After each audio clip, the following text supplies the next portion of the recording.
ሰላም አለይኩም ወራህመቱላሂ ወበረካቱ ቤተሰቦቼ እንዴት ናችሁ? ደህና ናችሁ? ከኔ ጋር አለሁኝ አልሐምዱሊላህ። በመጀመሪያ እንኳን ለረመዳን በሰላም አደረሳችሁ ማለት ነው። ሁላችሁም እንግዲህ ረመዳን መጥቷል አውቃለሁኝ ቢዚ ትሆናላችሁ እና እንግዲህ ስራችሁን አላህ ያቅልላችሁ የእናንተንም የኛንም። በተለይ ደግሞ ስደት ሀገር ላይ ያላችሁ እህቶች በጣም ቢዚ እንደሚያደርጋችሁ አውቃለሁኝ። አላህ ይገዛችሁ፣ አላህ ይርዳችሁ እና እንኳን አደረሳችሁ ለማለት ነው ባጭሩ ማለት ነው። እንግዲህ ረመዳንን ተጠቃሚ አድርገን አላህ በሰላም ተጠቅመንበት ከሚጸጸቱት ሳይሆን በቃ ኸይር ነገር ሸምተውበት ከሚያልፉት ባሪያዎቹ አላህ ያድርገን፣ አላህ ይገዘን። በተለይ ስራ ላይ ለምንውል ሰዎች ኢባዳ ለማድረግ ይከብደናል፣ ይደክመናል ምናምን በጣም ከባድ ነው። ግን ደግሞ አላህ ይርዳን።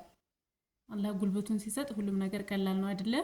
ለሁላችንም አላህ ቅዋውን ይስጠን፣ ኃይሉን ይስጠን። በቃ ሴቶችን ብንሆን ጠንካራ ሆነን በራሳችን የምንቆም ከአላህ በታች ማለት ነው ያለማንም አጋዥ ወይንም ደግሞ እከሌ አለይ ብለን ተማምነን ሳይሆን በቃ በራሳችን ቆመን ስንገኝ በጣም ደስ ይላል አይደለ?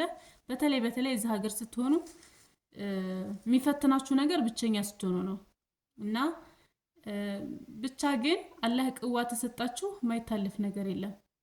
እናንተ ሰዎች አችለውም አትገፋውም ያሉትን ሁሉ ልታሸንፉና ልትሄዱበት ትችላላችሁ። በቃ አሸንፋችሁ ልትታዩ ትችላላችሁ እና አልহামዱሊላህ ለኩል ሸይ።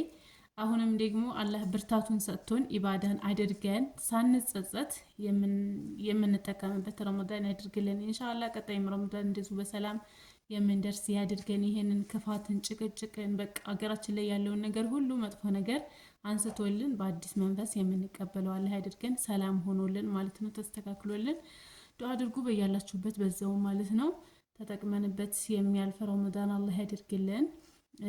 እና አንድ ነገር ለማስተላለፍ ነው በተለይ የመጣሁት እቃ ስታዙ ማለት ነው የቤት እቃ ያው ታውቃላችሁ ዛሬም ቪዲዮ ለቅቄያለሁኝ የአንድ እህቴን ትዕዛዝ ለቅቄያለሁኝ። ከዛ በመቀጠል ደግሞ ማየት ያለባችሁንም አንዳንድ እቃዎች አሳይቻችኋለሁ እና ቀጣይ ትዕዛዝ ስታዙ የምታደርጉትን ነገር በዚሁ ልንገራችሁ ማለት ነው።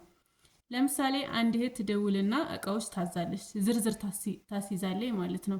ከዛ ዋጋ ምን እንነግራታለን፣ ማስታወሻ እንጽፍላታለን የምፈልጋቸውን እቃዎች ማለት ነው። ከዛ ከጻፍንላት ዋጋ ከነገርናት በኋላ ቢያንስ ለአንድ ሳምንት ምናምን ትቆያለች ልጅቷ ማለት ነው። ብር ታስገባ እቃዎቿን ሳትረከብ ማለት ነው። በመሃል እኛ እቃውን ሸጠነው ጨርሰን እዚህ ማለት ነው እዛ አዲስ አበባ ልናመጣ ልንረከብ ስንጠይቅ ስንደውል እቃ ጨምሮ እናገኘዋለን። ያሷ ያዘዘችን እቃና የነገርናት ዋጋ ተቀይሮ ይገኛል እና ለኛ ብር አልገባልንም። አዘዘችን አጻፈችን እንጂ የገባ ብር የለም፣ አላስገባይም ያዘዘችውን እቃ ማለት ነው። ከዛ እዚህ ተሸጦ ሲያልቅ አዲስ አበባ ስንጠይቅ ልናመጣ ልንጭን ማለት ነው እቃ ጨምሯል፣ ያዘዘችው እቃ ጨምሯል። ከዛ ከነገርናት ዋጋ ይሄን ያህል ጨምሯል ተብላ ትነገራለች ማለት ነው። የዛን ጊዜ እናንተ የሆነ ሌላ ነገር ይመስላችኋል ይመስለኛል። እኛ ከነጋዴ ውጪ አዲስ ነገር ፈጥረን ለእናንተ የምንጨምረው የምንቀንሰውም ነገር የለም። እንደውም ኦንላይን የምትመጡ ሰዎች ማለት ነው አሁን ዛሬ ቪዲዮ ሰርቻለሁኛ። ቪዲዮ ሰራ ታራ ሲኒ እናሶች ሲኒ ማለት ነው አሁን 600 ብር ገብቷል። ርካቡኛ ስናመጣው ሐቂቃውን ልንገራችሁ፣ ርካቡ ስናመጣው ከአዲስ አበባ ተመጣን ከ450 እስከ 470 ድረስ ይመጣል። ግን እዚሁ ወራኤሉ አካባቢ ምናምን ከሆነ የምናመጣው ደግሞ 500 ብር ሊመጣ ይችላል እና እዚህኛ ስንት እንሸጣለን? 550 ብር እንሸጣለን። ከአንዱ ደርዘን 50 ብር ማለት ነው እና እንደዛ ነበር ስንሸጥ የነበረው። ከዛ አንዷ እህቴ ደወለችና ስኒ ይሄን ያህል ፈልጋለሁ ብላ አዘዘችኝ። እኔም ዋጋውን ነገርኳት። 550 ብር ነበር ያልኳት እንደውም በነበረበት ዋጋ። ከዛ ኦንላይን ስለሆነ ዝም ብዬ ለቅቄ 500 ብር ሰጣዋት ማለት ነው። ምክንያቱም አንድ እቃ አይደለም የምገዛኝ ብዛት ስለሆነ እኔ ደግሞ ቶሎ እንዲሄድልኝ ስለሆነ የምፈልገው እሷ ሌሎች እቃዎች ስለሚኖሯት ብዛት ትሄደልኝ ለኔ ችግር የለውም እንደዚህ ብትወስደው ያለ ትርፍም ቢሆን ማለት ነው። ዛሬውን ያለ ትርፍ ነው የሰጣዋት ይሄን ስኒ 550 ብር ሲመጣ እኔ ምንድነው የሰጣዋት 500 ብር ነው የሰጣዋት። እንደውም 50 ብር አክስሬ ማለት ነው ከአንዱ ደርዘን ላይ 50 ብር አክስሬ በ500 ብር ሰጠዋት። እንደጨመረ ሰምቻለሁኝ። ብር አላስገባችልኝም፣ መጨመር እችላለሁ። ግን አንዳንድ እህቶች ሌላ ነገር ስለሚመስላችሁ ይሄንን ነገር ልትረዱ ይገባል ማለት ነው። ልትረዱ ይገባል። ይሄ የግድ ነው በቃ። ምክንያቱም እቃ ተጨመረ መጨመሩ የግድ ነው። መጀመሪያ ብራችሁን ታስገባችሁስ መጀመሪያ አስገብታችሁ በተነጋገራችሁበት ዋጋ ሂሳብ ጨርሳችሁ እቃችሁን ብቻ ሳትወስዱ ቀርታችሁ ከሆነ አዎ በተነጋገራችሁበት ዋጋ ነው መውሰድ የሚጠበቅባችሁ። ግን ብር ሳታስገቡ ዝም ብላችሁ ማስታወሻ ጽፋችሁን ዋጋ ነገራናችሁ ታጻፋችሁን በኋላ ትጠፋላችሁ በመሃል ማለት ነው። ከዛ ድጋሚ ስመጡ ዋጋ እንደጨመረ ሲነገራችሁ ሌላ ነገር አይምሰላችሁ። ይሄ ባህሪው ነው በቃ ባህሪው ነው። እኛ ስናመጣ የነበረውን ዋጋ ነው የምናውቀው። ቀጣይ ምን ያህል ሊጨምር እንደሚችል እኛ ምንም የምናውቀው ነገር የለም። ተጨመረ ቀጣይ የሚመጣውን መስተንግዶ ጨምረን ነው የምንሸጠው ማለት ነው። እና ሂሳብ ባልተከፈለ ብር ሂሳብ ሲጨመርባችሁ ጭማሪ ያለው ቃሌ ማለት ነው ሌላ ነገር አይምሰላችሁ። እኛ ከናንተ ከኦንላይን በተለይ ኦንላይን ከሚመጣ ሰው ምንም ሌላ ትርፍ ነገር አንፈልግም። ዋናው ነገር ብዙ ደንበኛ እንዲመጣ ነው። አሁን ዛሬ ከስሮ የተሸጠው ይሄ ስኒ ይሄ ቪዲዮ ብዙዎች ጋር ሊደርስ ይችላል። ሲደርስ ደግሞ ቅናሽ ታለው እኔ ጋር ያለው ዋጋ ቅናሽ ታለው ብዙ ሰዎች ብዙ ቃል ያዙኝ ይችላሉ።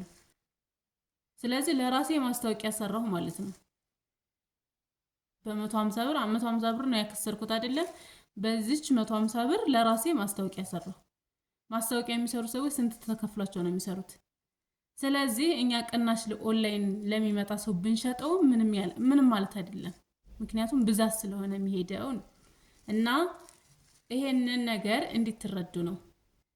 ምክንያቱም ከዚህ በፊት ያለ ነገር የሆነ ቅሬታ ያደረበትም ሰው ስላለ ግልጽ ለማድረግ ለማብራራት ነው ማለት ነውና ለማንኛውም ረመዳንን አላህ በሰላም ተጠቃሚዎች ያድርገን፣ በሰላምም ጾምን የምንጨርሰው ያድርገን። እና ትዕዛዝ ካላችሁ አሁንም በኢሞ በቴሌግራም በዋትስአፕ መልሳለሁ ኢንሻአላህ። እናንተ መልእክታችሁን አስቀምጡልኝ፣ እኔ በገባው ጊዜ አየዋለሁ። ምክንያቱም ብዙ ጊዜ ኦንላይን ላልኖር ስለምችል ላታገኙ ትችላላችሁ ማለት ነውና እኔ ግን በመገባ የሆነ ሰዓት መግባት አይቀርም በቀን ውስጥ ማለት ነው። እና ስገባ መልእክታችሁን ሁላችሁንም መልሼ ነው የምወጣው።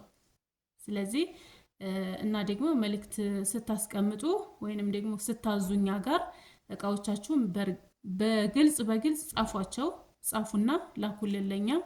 ከዛም በኋላ ደግሞ ስታዙ በእርግጠኝነት ለመግዛት መሆን አለበት ማለት ነው። በእርግጠኝነት በዛን ሰሞን ለመውሰድ መሆን አለበት። እቃ ጭማሪ ቢሆን ለእናንተ ሌላ ሂሳብ ስለሆነ እንትን የሚልባችሁ የሚመጣባችሁ ማወቅ አትችሉም ማለት ነውና ወደው ተሆነ ግን ሂሳባችሁ ነው ቶሎ አንስታችሁ ይዛችሁ መሄድ ብቻ ነው ማለት ነው። ጨመረም ቀነሰም እና እንደዛ ነው። ለማንኛውም ትዕዛዝ ሲኖራችሁ በአጭር ጊዜ ለመውሰድ እንዲሁም ደግሞ ተዘጋጅታችሁ መሆን አለበት ማለት ነው። እንደዛ ብታደርጉ ጥሩ ነው። ለሁላችንም የሚጠቅመው እሱ ስለሆነ ለማንኛውም አበዛውባችሁ ቪዲዮም እንዳይረዝም መልእክቴ ይሄን ይመስላል ማለት ነው። መልእክቱ ለሁላችሁም እንዲደርስ ፈልጋለሁኝ እና ይሄን ዩቲዩብ ቻናል ሼር ሰብስክራይብ አድርጉ ማለት ነው። እንዲሁም ደግሞ ሐሳብ አስተያየት ታላችሁ ኮሜንት ስራ አስቀምጡልኝ መልሳለሁኝ ኢንሻአላህ። ከዚህ በመቀጠል ደግሞ አስቤዛም እንዲሁም አልባሳትም አብራችሁ መላክ ትችላላችሁ።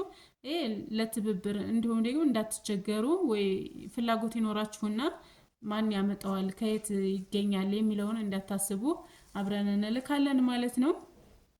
ስለዚህ ማዘዝ ትችላላችሁ ማንኛውንም ነገር ማለት ነው። ምንችለው ከሆነ በምንችለው አቅም እናንተን ለማገዝ እንሞክራለን ኢንሻአላህ። በተረፈ ደህና ሁኑልኝ።